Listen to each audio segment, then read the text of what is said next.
Okay, here we go, another 10-minute game.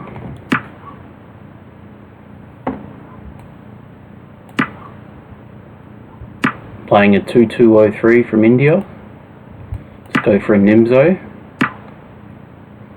I think it's like a Bogo Indian.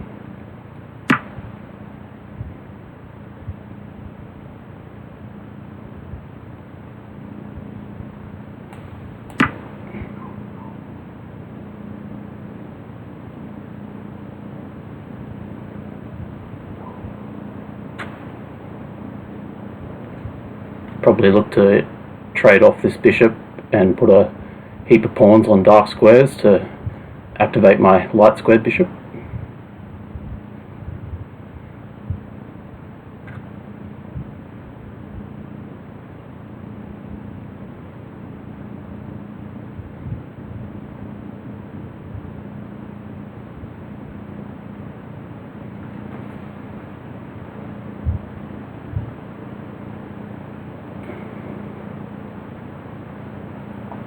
If he plays DC here, I can probably just say knight a6. Okay, trade.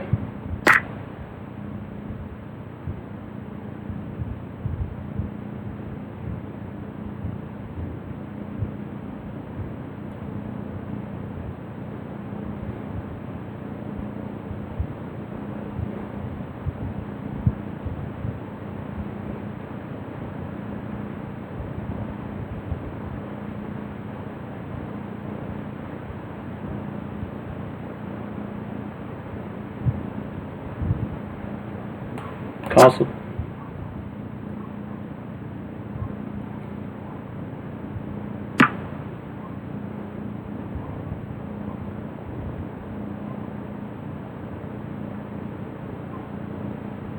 Okay, let's go d5.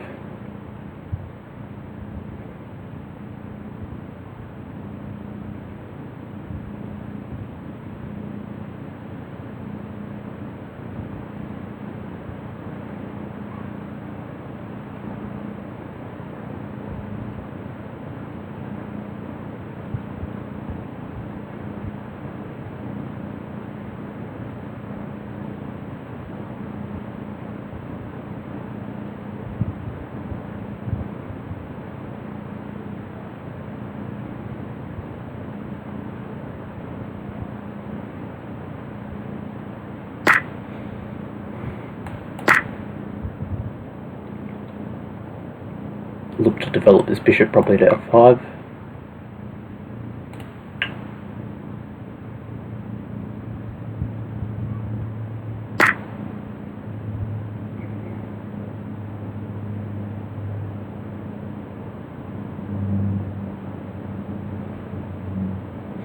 Okay, we want to be able to recapture this pawn, but we don't want him to be able to play b5 easily, so play a5.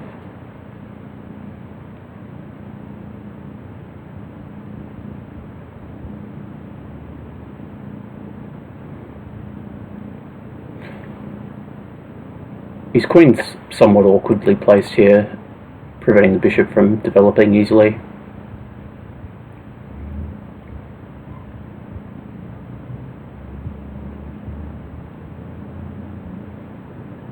I'm expecting probably knight f3 or something, maybe b3.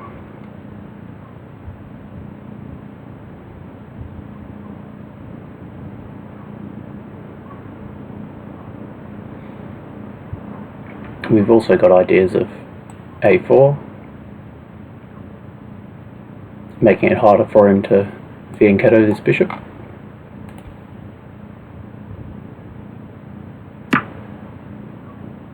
Okay, he's going to look to bring the knight to f4, hit this pawn another time.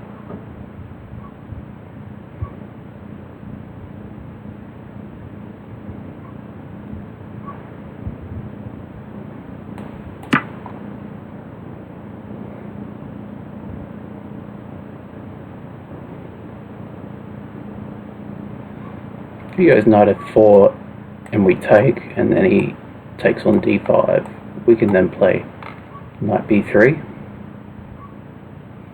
with the fork. Now we just need to remember that b4 is still possible because there's no longer this pin on the A file.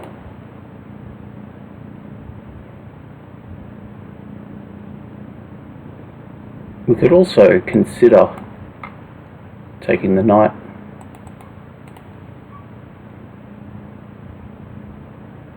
In fact, that might have been better. Bishop takes h3, knight e4.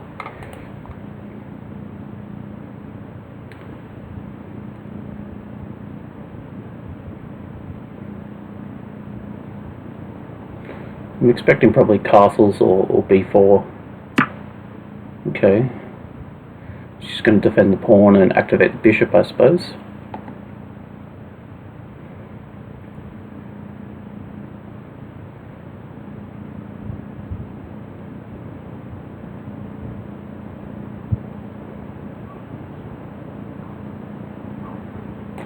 Okay, let's exchange and play knight e4.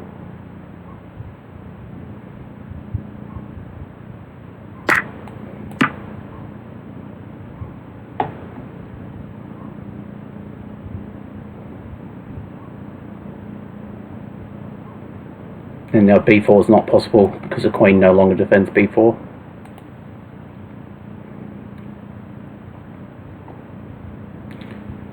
We can think about playing queen f6. He's probably going to want to get castled here.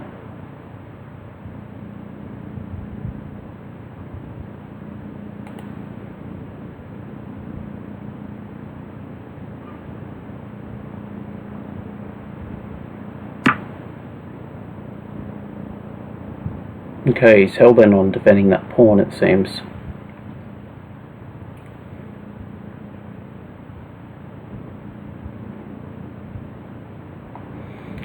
If we push d4, queen takes e4, takes, no, we just lose a pawn. Could then play rook e8, and that's somewhat interesting.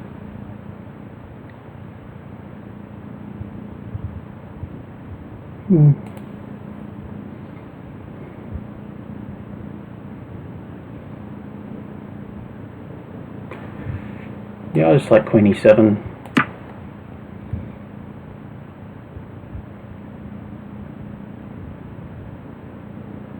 It's important to connect our rooks. We want to get one of them to d8, and ideally c8 if he re-fianchettos this bishop.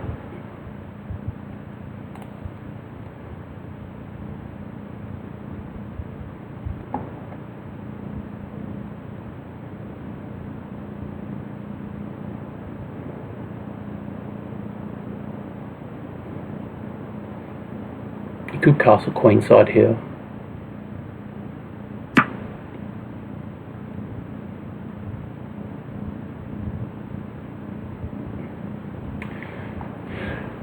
Okay, I might set up a little trap with rook e8 to get some extra pressure here, because then knight takes c5 will be possible.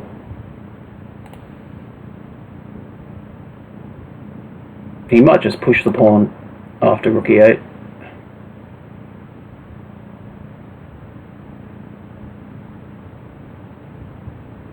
Then his king's still stuck in the center. That might be risky. Yeah, rook e8's a useful move anyway.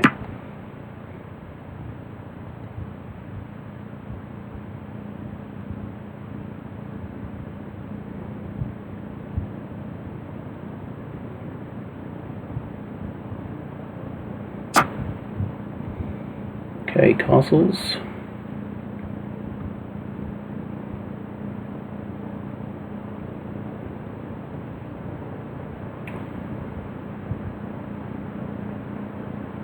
Yep, d8, going for d4,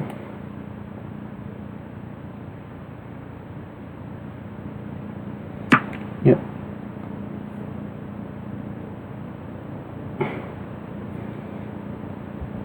okay, might just slowly improve the position here.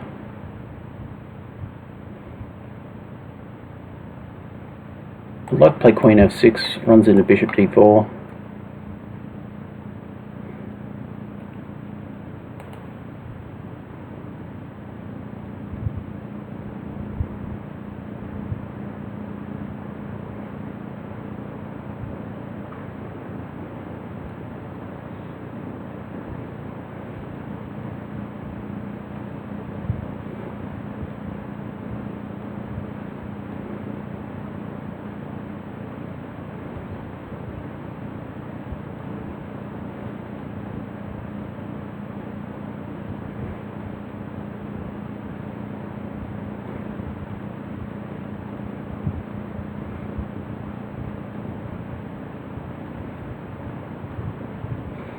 If I play queen e5, then after, if bishop here or here, play queen h5.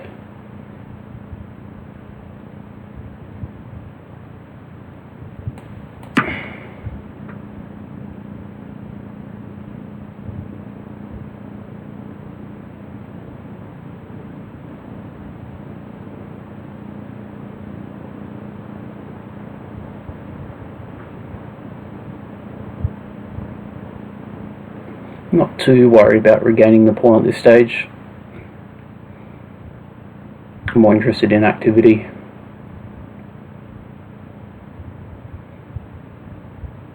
Now d4 becomes a threat again.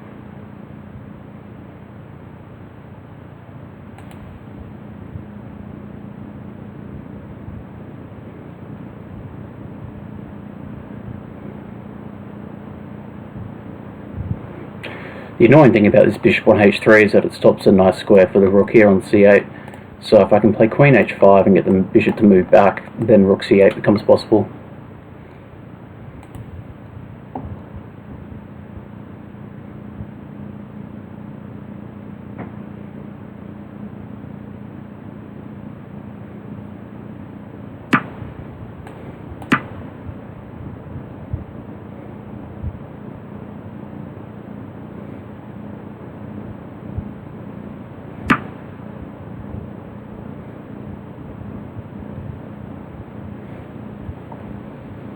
You could also entertain ideas of a rook lift, rook e6, followed by rook h6.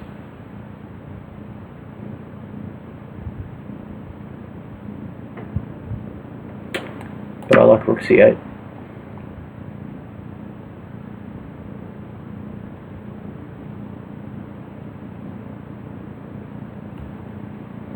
We've got a decent time advantage here.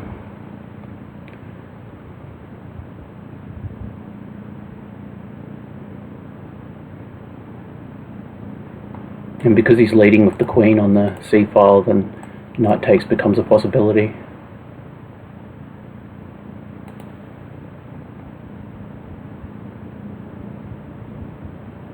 We've got a very good knight here.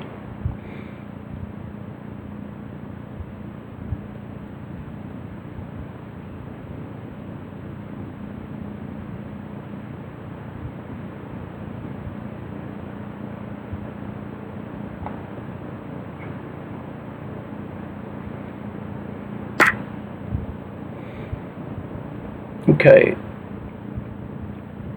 if we play rook takes,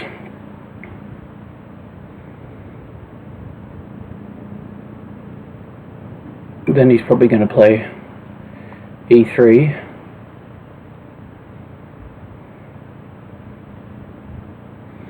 But if we play d takes, I like keeping the rooks connected. And we also open up this discovery.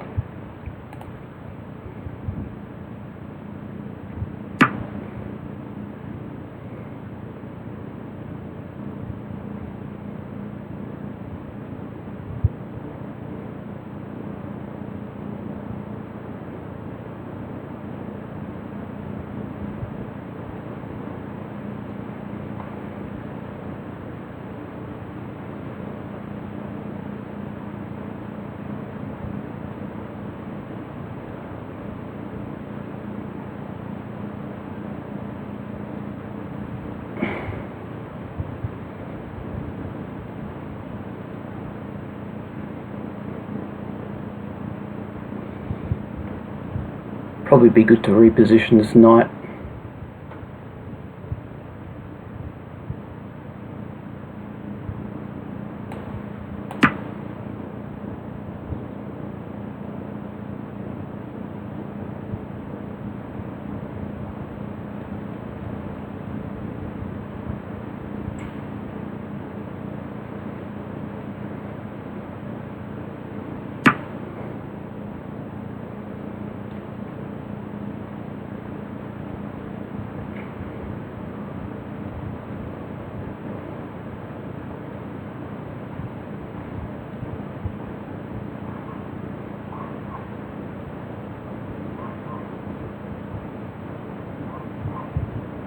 Yeah, I like the idea of getting this knight into these juicy squares here.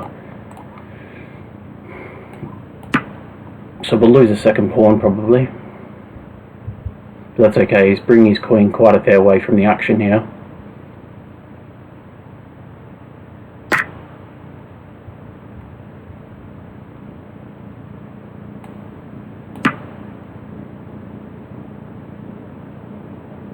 Got some really weak light squares.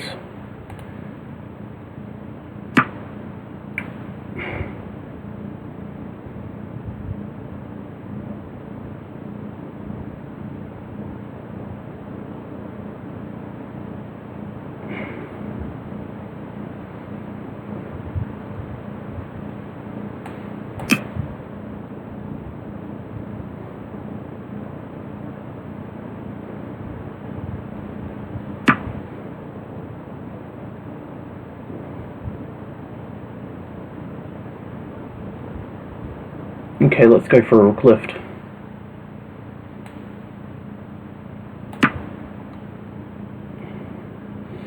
You can't push c6 because of the pin.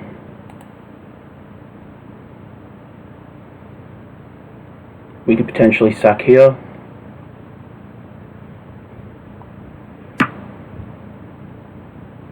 Could even take here. Pawn takes. Queen up.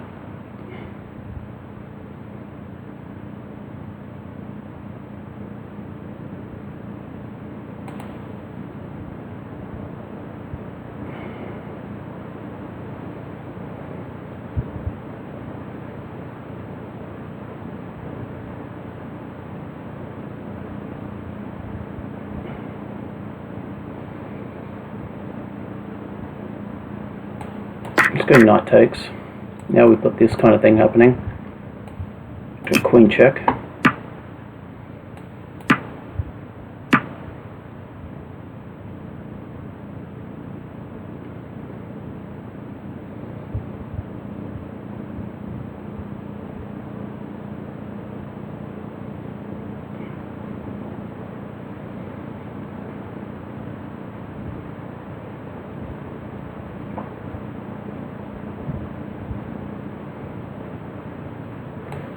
Double rooks.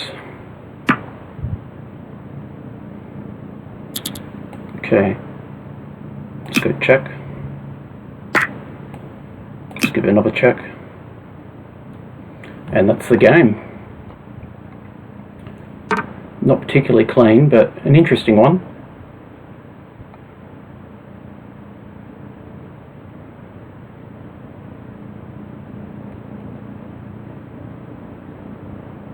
Yeah, not too interested in the game review.